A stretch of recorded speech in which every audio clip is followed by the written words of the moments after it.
A parábola do filho pródigo é bastante comovente e da universal literatura talvez seja mais atraente, que de modo inigualável tem atraído muita gente. Na parábola do filho pródigo, Jesus Cristo quer nos mostrar que Deus está sempre pronto para todos nós perdoar, pois o amor do Senhor é formidável e singular. O seu amor é tão grande que ninguém pode medir, nem mesmo avaliar e tampouco definir. Porém, com essa parábola, algo iremos aqui sentir. De uma maneira singela e bastante magistral, Jesus conta esta parábola com um saber sem igual, pois do Pai testificava o Deus Santo e Real. Com essa boa parábola que passarei a narrar, aos nossos jovens da igreja quero aqui os conscientizar de que a veraz felicidade é na casa de Deus, nosso lar. Porque este mundo cruel que jaz no poder maligno não conhece ao Senhor e seu amor tão benigno, pois despreza o Evangelho, o livro santo e fidedigno. A parábola também mostra que Deus está a esperar a qualquer filho pródigo que iludido está, pelos atrativos do mundo, pois sua mão quer lhe dar. O que levaria um filho, sua família a abandonar, deixando a casa paterna e o aconchego de seu lar? É o que veremos agora nos versos que irei narrar. Os fariseus e os escribas estavam ali murmurando, porque o Senhor Jesus reunia-se com publicanos e ali se banqueteava, quer jantando ou almoçando. Comendo com pecadores, Jesus tinha um forte argumento, que era conscientizá-los do pronto arrependimento, coisa que os religiosos não tinham discernimento. Os fariseus e os escribas, em sua religião formal, desconheciam o amor e a misericórdia divinal, criticaram Jesus Cristo, o Salvador sem igual. O capítulo 15 de Lucas é o das coisas perdidas e também das encontradas que bem restauraram vidas, que dantes se extraviaram e por fim foram remidas. Sim, após duas parábolas que Jesus tinha contado, a da ovelha e da moeda, ele ainda foi ousado, pois contou-lhes ainda outro para alertar o desviado. Podemos aqui imaginar que um pai, um fazendeiro, fosse um homem bem honrado, idoso e muito prazenteiro, que estimava a família, trabalhador e ordeiro.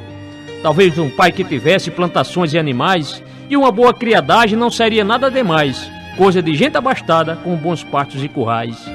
A vida corria normal naquele abastado lar, até que o filho mais moço com o pai vem conversar, exigindo a sua parte com ousadia para herdar.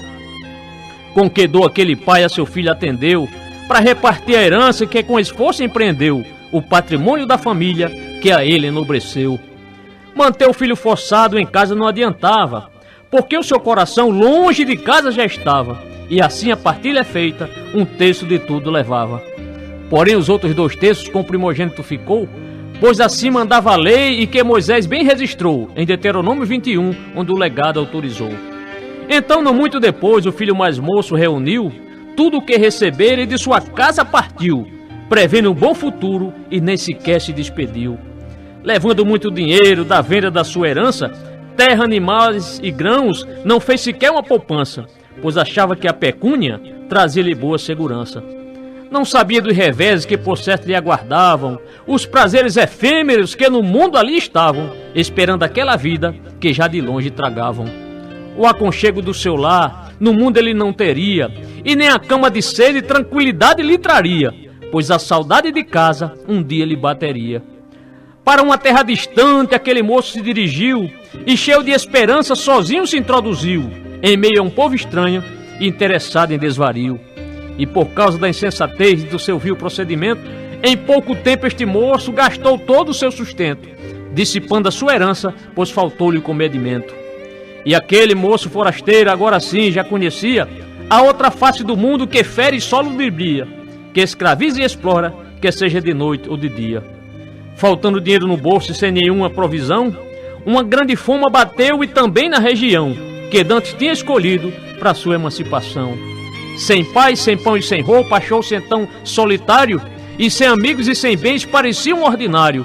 Foi a cruel situação para formar um mendigário.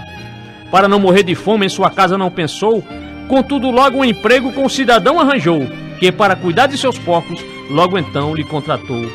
Porém apacentar porcos era coisa só para gentil, e jamais para os judeus, pois a lei bem proibiu. Era símbolo de imundície, mas o aperto lhe surgiu.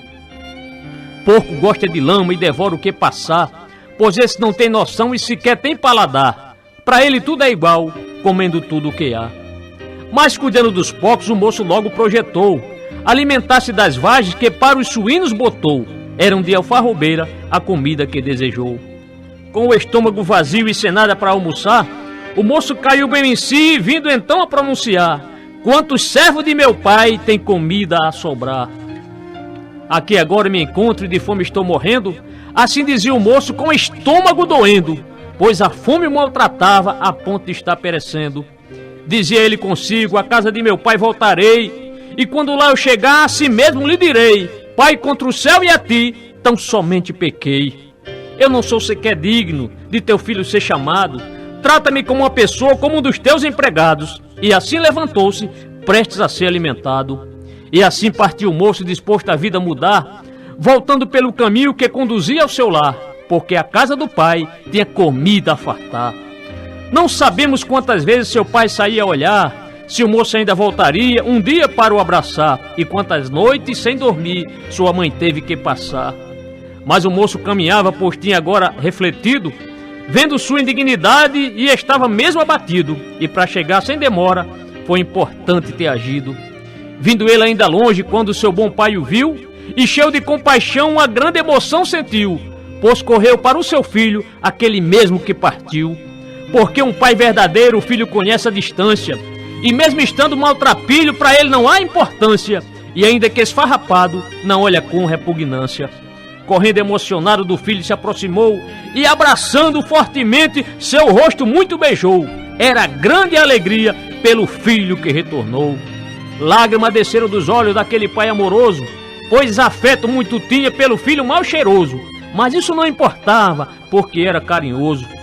O pródigo, vendo a alegria de seu pai e a compaixão, diante daquele quadro fez uma clara confissão: contra o céu e contra ti cometi a transgressão. E não sou sequer digno de teu filho ser chamado, mas vendo o amor do pai não quis ser seu empregado. Era uma firme evidência que ao pai tinha magoado.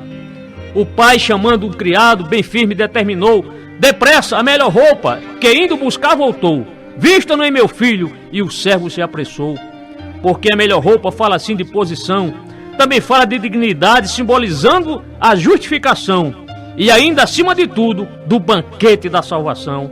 Coloca o anel em seu dedo, esse pai também pediu, o símbolo de autoridade que a seu filho conferiu, demonstrando com esse gesto que a sua influência repartiu.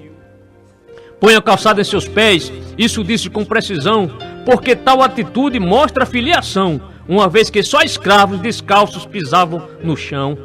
Na sequência o pai disse: trazei o bezerro cevado, matem-no e façamos festas, para isso ser comemorado o retorno daquele filho que ao seu lar tinha voltado. Dizia o afável pai, ainda bem emocionado, que aquele seu filho estava perdido e foi achado, estava morto e voltou, carecendo ser festejado. Começou uma grande festa agora no alegre lar, havendo muitos convivas que queriam festejar com aquele amoroso homem, um pai de família exemplar. Enquanto a festa seguia, no campo ainda estava o seu filho mais velho, que já de perto escutava a boa música e a dança, tudo que aquilo ignorava.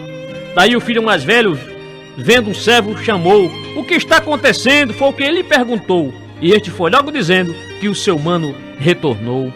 Mas o filho mais velho teve ódio do irmão, pois se encheu de ira com grande indignação, porque não compreenderam a causa da celebração. Com o coração magoado na festa não quis entrar, e nem ao menos ao irmão queria vê-lo por lá, pois era mal-humorado e birrento de aturar. Avisaram a seu pai, que logo da festa saiu, para falar com o mais velho, e com ele muito insistiu, para então dissuadi-lo da ira que o atingiu. E ele era assim do tipo: se o fulano entrar, ou fica ele ou eu, nós dois não vamos ficar. E desse modo muita gente a ele quer hoje imitar. Daí o filho mais velho já começa a murmurar, dizendo que trabalhava para o seu pai sem cessar, assim como um escravo, sem nada dele discordar. Diz que nem um cabrito seu pai sequer tinha dado, para ele poder festejar não tinha lhe agradado. Assim dizia o mais velho, com o coração magoado. Ele ainda revelou-se ser uma pessoa mesquinha, pois fala só num cabrito para uma festa inteirinha, para junto com seus amigos fazer uma simples festinha. Lembrou-se de seus amigos, mas odiava o seu irmão, pois nem sequer esboçou uma mínima reação de ao menos cumprimentá-lo ou dar-lhe um aperto de mão. Este teu filho pródigo, que aos teus bens esbanjou, com as tantas prostitutas, e tu para ele matou aquele novilho cevado, e ainda mais comemorou. O pai, que tudo aquilo em silêncio escutava, assim disse: meu filho, comigo tu sempre estavas, pois não tínhamos que celebrar, e por isso festejava. Disse-lhe ainda seu pai, mostrando emocionado, que aquele seu irmão estava perdido e foi achado, estava morto e voltou, e assim seria festejado. Contudo, o filho mais velho, demonstrando ser repulsivo, em silêncio permaneceu com seu caráter nocivo, pois vendo seu pai amoroso, sua ira não tinha motivo. E assim Jesus demonstrou mais uma grande lição nos fariseus e escribas desprovidos de compaixão. E estes versos concluem com a boa aplicação. O filho mais moço vivia errado lá fora do mundo, mas logo foi convencido de seu vil erro imundo. De apacentador de porcos, teve arrependimento profundo. Embora o filho mais velho, que dentro de casa vivia, com a sua autojustiça errado não percebia, não tinha misericórdia e só via mesquinharia. Aquele filho mais moço, que estava perdido e mal, representa os gentios em seu afastamento total de Deus, o nosso Senhor, o que é santo e triunfal. Já o filho mais velho, com parecer virtuoso, representa os judeus, um povo bem religioso, que se apartara de Deus, ficando ainda orgulhoso. Contudo, estes dois filhos tinham que se arrepender. Um sabia que estava perdido e o outro estava sem o saber. Um enganou-se com o mundo, o outro em casa a perecer. Esta parábola também é uma mensagem de Deus à mocidade de hoje, para todos os judeus que escolham sim a Cristo e aos santos ensinos seus. Entretanto, cada jovem a Cristo deve escolher, optando pelo batismo e na igreja permanecer, pois o mundo é cruel e disfarçado de prazer. Este mundo está farto, é de muita diversão, vícios, drogas, orgias, má literatura de montão, que a tanta gente tem ceifado, levando-os à destruição. Passatempos impróprios e TV perniciosa tem deixado na igreja muita gente ociosa, que nada quer aqui fazer e com crítica ruidosa. Jesus, o nosso mestre, muitas grandes bênçãos tem. Para quem é arrependido, a seu socorro logo vem, confessando seus pecados, e isso só faz muito bem. Pois a vida de pecado, só a miséria nos conduz, às doenças, aos sofrimentos, que a morte só produz. Sejamos então bem fiéis ao nosso Senhor Jesus. Eu digo amém. Louvado seja o nome do Senhor.